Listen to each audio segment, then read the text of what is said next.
Lou, what do you think the biggest reason was that you couldn't win or didn't win? I should say. There was a lot of reasons that went into it, and we could have won. We didn't win. We definitely could have won. Little things hurt us again. Missed free throws, turnovers. Same story with that stuff. The challenge going into the night was mentally, let's bring it again after a draining game that we had in Oakland last night. And I felt like, they were ready to give us that game, and we were not ready or willing to take it and at least do the things that are required to win NBA basketball games. And when you leave it up like that, anything can happen. I learned some new. It's fun every night. I hear different rules of what's a foul, what's not a foul. I got a technical tonight. I didn't know that if you try to draw a charge and you flop, that the flop is a defensive foul. I thought it was just a no call. I guess I was wrong on that.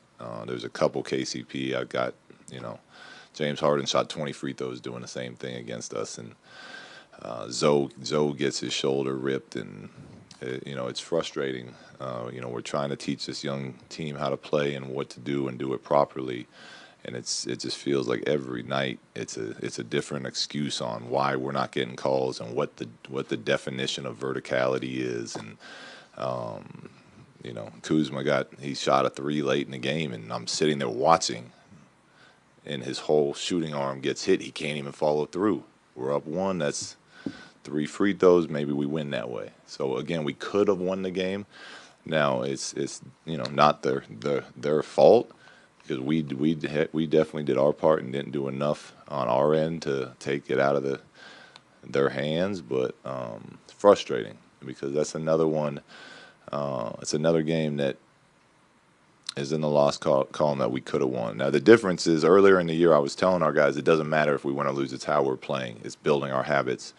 But I told them today they've set a expectation and a standard for themselves that I now believe they are ready to win ball games.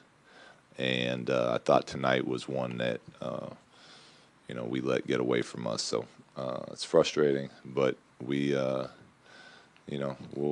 see how we bounce back on Christmas. Luke, they went on an 8-0 run to close that third quarter. How much of that do you think was the turning point in the game? It was huge, and that was one of my talking points in there. I said that the games they take on their own. Each game takes on their own life, and there's momentum. This is real in basketball, where one play affects the next play, and one pass within that play affects how the shooter makes or misses. And we went up 8. We got the stop with AC making a great defensive play in the post.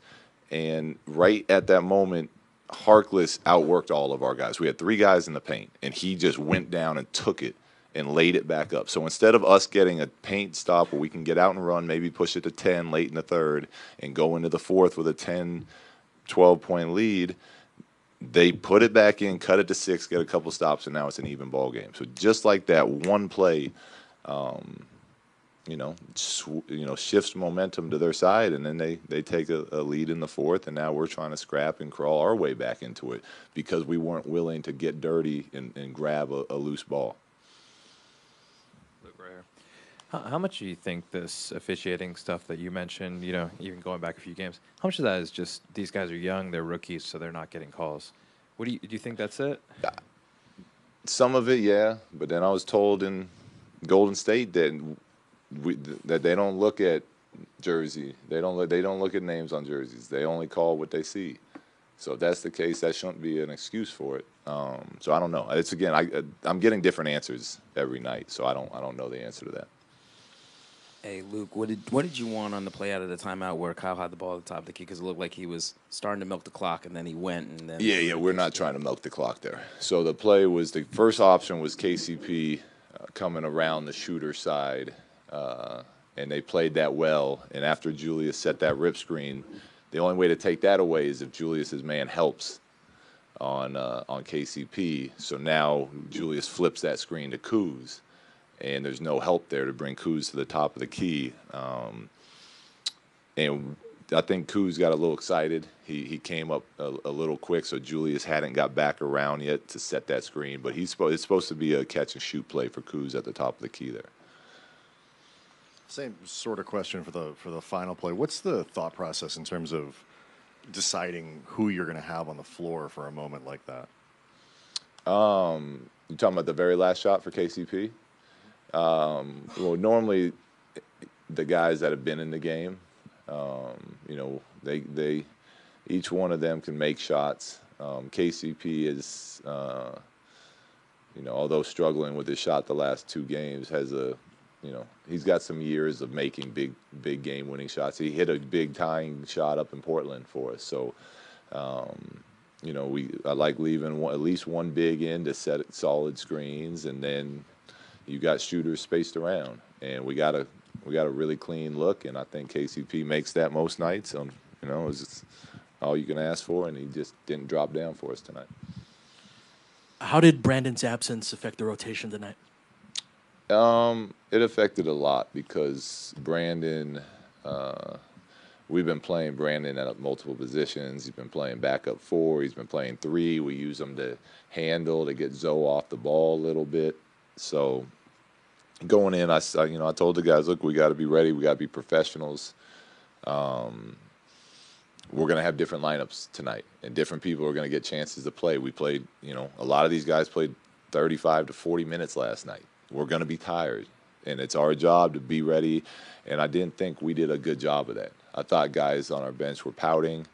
I thought that there was too much feeling sorry for ourselves as opposed to being professionals, and the main thing that we do is always about our team and about what's best for the team. How do we win as a team? And our guys have been great at that all year long. So, you know, I just didn't think we were very in character tonight. Maybe it was fatigue from this tough stretch we went through. I don't know, but we just didn't seem to be ourselves. Coach, is it you think just because of the last 2 weeks playing all these tough opponents, maybe they let their guard down a little bit? Damian Lillard wasn't in the game as well. Do you think that happens to a young team like that? Possibly a little bit. I think more so we were just mentally tired, which isn't an excuse. I mean, it's the NBA. There's going to be a lot of nights where you're mentally tired. You know, I would hope that we wouldn't let our guard down because we think we're better than other teams because we're playing some good teams in close games. That should not be our mindset at all. And I don't think it is for our guys. I think it was more just the emotional and physical drain of this part of the schedule that we've been going through. Look, when you say pouting, were you pouting because they weren't playing or pouting? I don't know. Because, It just didn't feel like our normal group. We didn't have there wasn't a great energy. You know, I didn't feel like our bench was jumping up and cheering guys on that we're in and communicating and calling stuff out. It didn't feel like that same group that's been pretty locked in and bought into what's been going on. Last 2 questions.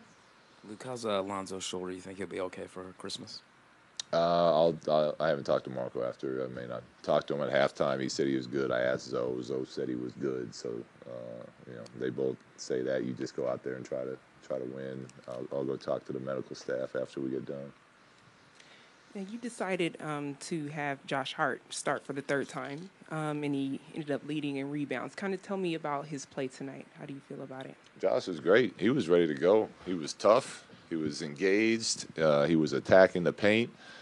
Obviously, his rebounding is one of the main reasons that he's been earning extra playing time.